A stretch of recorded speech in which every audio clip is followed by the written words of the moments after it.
নমস্কার বন্ধুরা, কেমন আছেন সবাই? বং কিচেন উইথ বনানী চ্যানেলের নতুন একটা রেসিপিতে সবাইকে জানাই স্বাগত। আমি আজকে যে রেসিপিটি করব তার জন্য লাগবে কুন্দরি, পেঁয়াজ, ভেন্ডি, রসুন, লঙ্কা, নুন, শুকনো লঙ্কার গুঁড়ো, হলুদ, কালো জিরা, শুকনো লঙ্কা গোটা, ডিম, চিনি।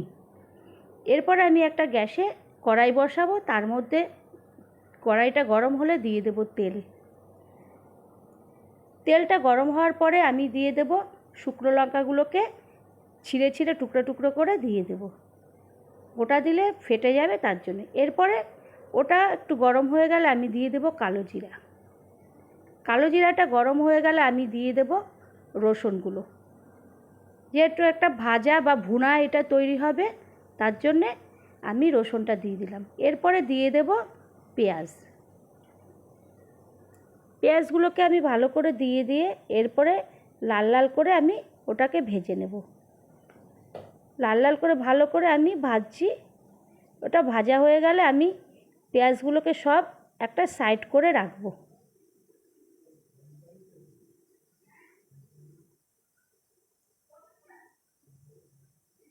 এটাকে এক একজন এক এক নামে ডাকে, কেউ কুন্দরি, কেউ কুদরি, যে যেইভাবে বলে। এরপরে আমি ওর মধ্যে ওই ডিমগুলো যে ছিল সেই ডিমগুলোকে, দুটো ডিমকে আমি ফাটিয়ে দিয়ে দেব।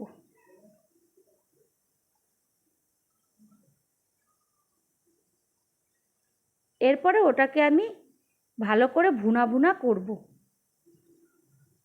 এরপরে আমি দেখুন ওগুলোকে পুরো ভুনা করে নিলাম, পুরো ভুজিয়ার মতো করে নিলাম। এরপরে আমি কি করব, এর মধ্যে দিয়ে দেব ওই যে চেরা কাঁচা লঙ্কাগুলো ছিল, সেই লঙ্কাগুলোকে দিয়ে দিলাম। দিয়ে আর একটু তেল দিয়ে দিলাম, কারণ এটা তো ভাজা হবে, সেই কারণে তেল দিয়ে দিলাম।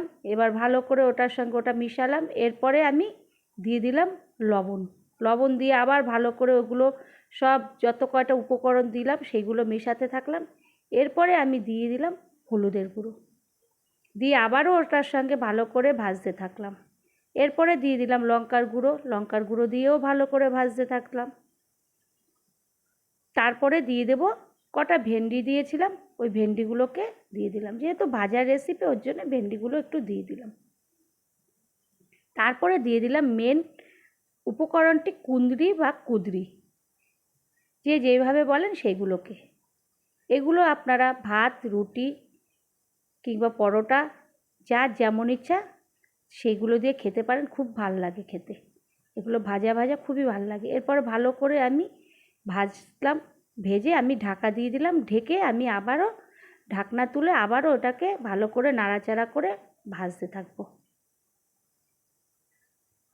এরপরে আমি দিয়ে দিলাম চিনিটা। চিনিটা দিলে ব্যালেন্সটাও ঠিক থাকবে আর একটা অপূর্ব স্বাদ লাগে।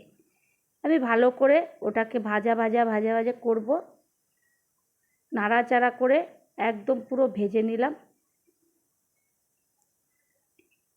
উপকরণটি ভালো লাগলে বাড়িতে একবার করে দেখবেন, খুবই ভালো লাগবে খেতে।